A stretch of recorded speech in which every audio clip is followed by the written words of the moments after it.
А может, с другой стороны? Блин, тут провод прям мне.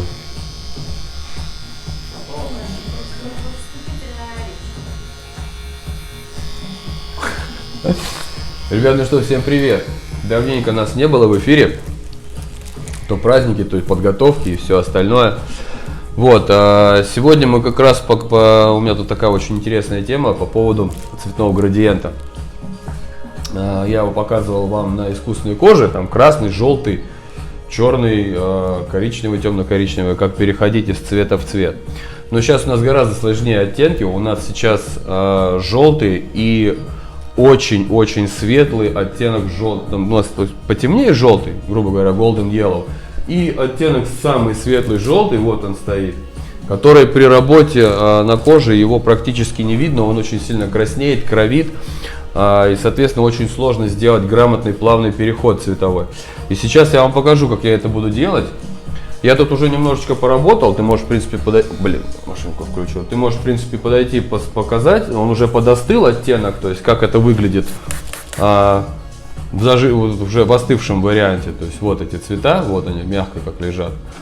То есть и когда ты его кладешь свежий, вот этот оттенок, он очень сильно краснеет. И можно увидеть, насколько мягко он лежит, можно увидеть только тогда, когда он остывает.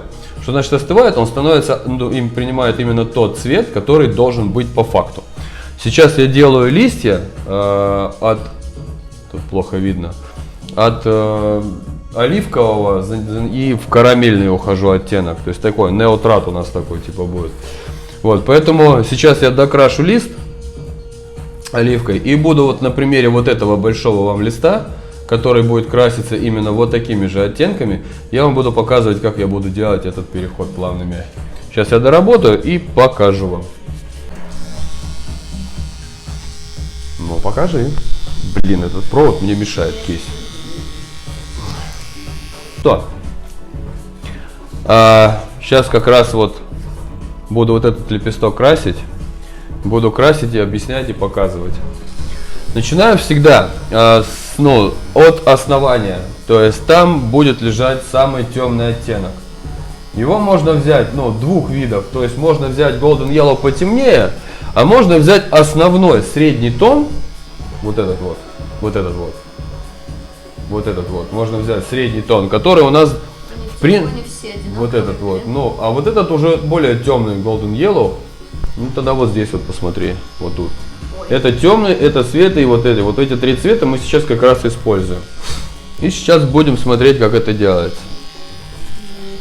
Изначально сначала вкрашиваю среднюю часть какую-то. Делаю я это вот таким образом. То есть от центра быстрым движением и постепенно замедляюсь. То есть уплотняю, получается. И вот опять сюда. Получается, здесь у меня граница мягкая остается, а ближе к центру листа, уже вглубь, я наоборот уплотняю оттенок.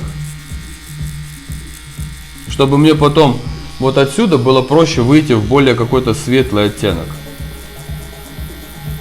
Сам по себе желтый такой капризные цвета, желтые, потому что они очень сильно краснеют.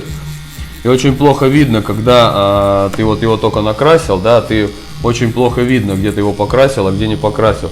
Его видно хорошо становится только после того, как кожа, опять же, я говорю, что она приходит в себя, типа остывает, как это говорят.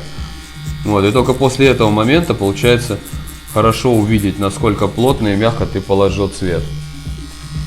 Здесь вот оно остывшее, тут уже в принципе видно, как оно кровит очень сильно.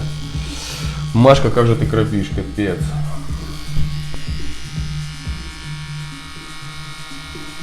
Вот. Новогодние праздники.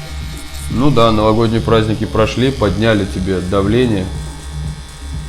Ты Вове там руку сейчас отгрызешь, что ли? Так, и теперь, вот сейчас, я набираю более светлый цвет, не вымывая носик от предыдущего какого-то, от предыдущего нашего желтого цвета. И начинаю вот таким вот образом вкрашивать, заходя на предыдущий оттенок.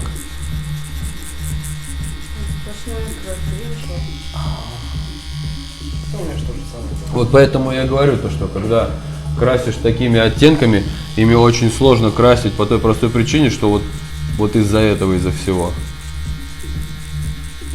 Поэтому нужно очень внимательно, планомерно и не торопясь вкрашивать сантиметр за сантиметром. Но, естественно, помнить про то, что нужно не перегрузить кожу. Как не перегрузить кожу, это очень просто узнать. То есть, когда вы вытираете предыдущий цвет, и если у вас все остальные цвета не меняют своего оттенка на тот цвет, которым вы сейчас работаете, это говорит о том, что вы не перегрузили кожу, не раздолбили ее просто. Вот. И сейчас начинаем вкрашивать практически в самый край, набрав еще более светлый оттенок. И самые светлые оттенки, они прям максимально противные, максимально вредные, потому что они сразу покрываются, ну, вот этим вот кровякой.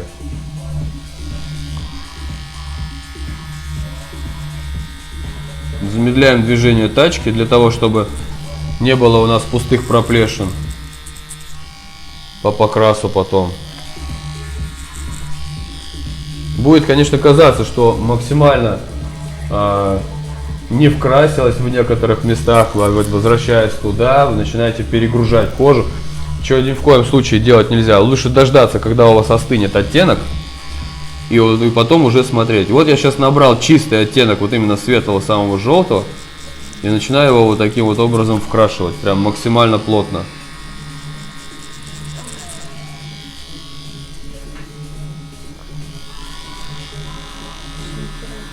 Непонятно, все одинаково.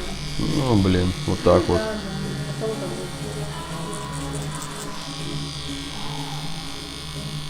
Вот кожу вытираешь ее, как бы вроде бы оно чуть-чуть остывает, проявляется этот вот основной оттенок, но потом она опять начинает кровить, вот это вот покрывается вот этими вот капельками, и он пропадает. Поэтому еще раз говорю, что лучше, ну, внимательно отнестись к именно прокрасу вот такими светлыми тонами, не скакать с места на место, а планомерно, прокрашивая участок за участком, вкрашивать вот эти вот светлые тона. И это даст максимальный контроль над тем, как вы красите. Ну и, соответственно, не перетравмируете кожу, скача туда-сюда, с места на место, и пытаясь вроде бы как непрокрашенное место прокрасить, а на самом деле оно прокрашено, а кожа просто дает вот такой эффект за счет того, что там она кровит.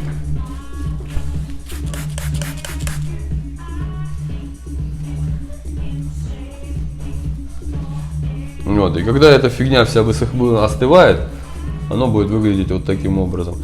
И только после этого, посмотрев, внимательно проверив, прокрасили вы или нет, можно докрашивать какие-то участки.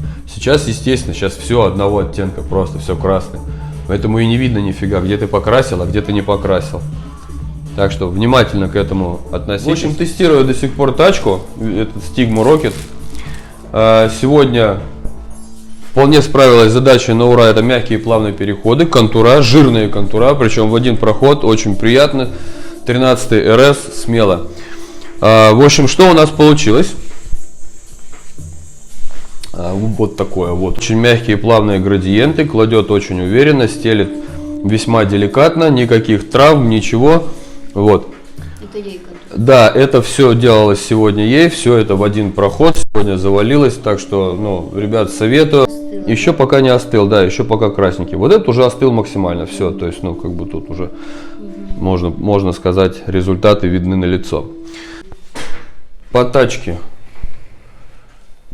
Переходите по ссылке ниже, там уже цена со скидкой на Алиэкспресс, там что-то порядка 3500 рублей. Тачку советую, не скупитесь, результат вас приятно удивит, весьма бюджетный вариант, но работает вот так.